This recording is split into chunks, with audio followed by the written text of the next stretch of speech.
বিসমিল্লাহির রহমানির রহিম। সম্মানিত আখ চাষী বিন্দু, আমরা আজকে একটা আখের প্লটের চিত্র নিতে যাচ্ছি।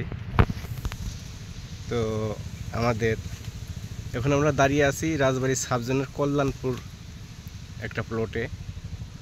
তো এই প্লটের সম্পর্কে আমরা বিস্তারিত জানবো। আমাদের মাঝে আছেন রাজবাড়ী সাবজন প্রধান স্যার শাহজালাল স্যার। উনি আজকে আমাদের সামনে কিছু কথা বলবেন।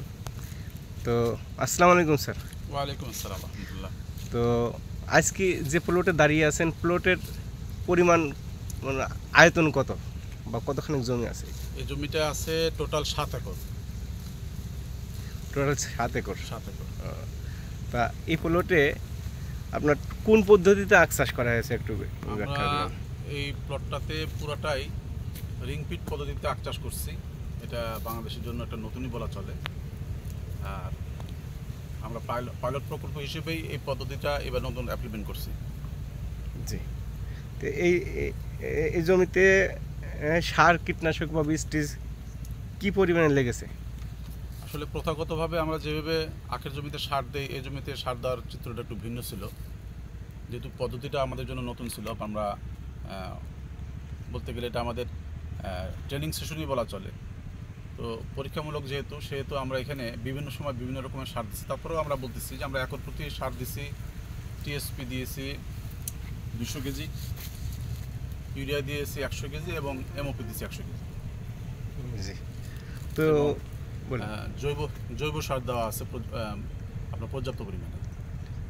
তো বর্তমানে এই জমিতে একর প্রতি কয়টা ঝাড় আছে বা কী রকম এটা ব্যাখ্যা করেন? আমরা কয়েকদিন আগেই আমরা একটা কাউন্ট করছি, যেহেতু আমাদের প্রতি সেপ্টেম্বরেই ফলন জরিপ করা লাগে এবং সেপ্টেম্বরের মাস পার হওয়ার পর আমরা প্রতি মাসেই আমরা একটা কাউন্ট করি। তো ঝাড় আছে এভারেজ আমাদের জমিতে 782টা, প্রতি একরে 782টা ঝাড় আছে। জি।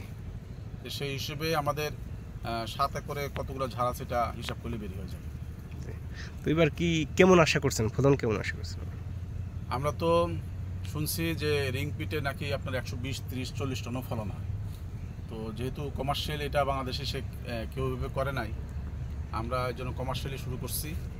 তো আমরাও 100 টন 110 টনের টার্গেটে কাজ করতেছি। এখন আপনারা আখের চিত্র দেখতে পাচ্ছেন। তো আমরা এখনও সেই 100 টনের টার্গেটেই আছি। এখন বাকিটা আল্লাহ যা দেয়। শেষ পর্যন্ত কেমন খরচ হইতে পারে আপনাদের? আসলে নতুন পদ্ধতি, খরচের ধারাটাও নতুন। তো আমরা আশা করতেছি যে আমাদের শেষ পর্যন্ত 3.5 লক্ষ থেকে 4.5 লক্ষ টাকা একর প্রতি খরচ হবে। তো আসলে আখটা তো চমৎকার আখ, হয়তো এরকম প্লট খুঁজলে খুবই কম পাওয়া যাবে। তো এই যে প্লট, এত সুন্দর একটা প্লট করছেন, এই প্লটের যে উদ্দেশ্য, অবশ্যই উদ্দেশ্য আছে, সেই উদ্দেশ্যটা কি আপনাদের একটু বলেন ক্লিয়ার করে। ধন্যবাদ, আপনাকে সুন্দর একটা প্রশ্ন করছেন। আসলে আপনারা জানেন যে আমাদের বাংলাদেশের সুগার মিল বর্তমানে আখ সংকটের কারণে খুব নাজুক অবস্থায় আছে। তো এই অবস্থায় উত্তরণের জন্য আমাদের আখের ফলন বৃদ্ধির কোনো বিকল্প ছিল না। তো বর্তমান বিশ্বে আখের ফলন বৃদ্ধির যতগুলো পদ্ধতি, মেথড আছে, তার মধ্যে রিং পিট পদ্ধতিটা আপনার সবথেকে বেস্ট। তো এই পদ্ধতি সম্পর্কে আমাদের বাংলাদেশের চাষিরা এবং আমরাও যারা মাঠে সম্পৃক্ত আছে তারা না জানার কারণে এতদিন পিছিয়ে ছিলাম। তো গত বছর আমাদের মিলের সুযোগ্য ব্যবস্থাপনা পরিচালক এবং আমাদের জিম কৃষি মহোদয়, ওনাদের উৎসাহ উদ্দীপনা এবং ওনাদের সরাসরি তত্ত্বাবধানে আমরা রিং পিট পদ্ধতিতে আসি এবং ওনারা আমাদেরকে রিং পিটের ডিগার মেশিন সহ সার্বিক যান্ত্রিক কলা কৌশলগুলো আমাদেরকে দেওয়ার কারণে আমরা রিং পিটে আসছি। তো আলহামদুলিল্লাহ, প্রথমে আমাদের একটু খরচ বেশি হয়ে গেছিলো আমাদের বীজে, কারণ আমরা বুঝতে না পারার কারণে বীজ একটু বেশি দিয়ে ফেলছিলাম, যার কারণে আমাদের প্রাথমিক খরচটা বেড়ে গেছিলো। তো তারপর আলহামদুলিল্লাহ যে সমস্যাটা ছিল, সমস্যাটা আমরা অনেকটা ওভারকাম করছি।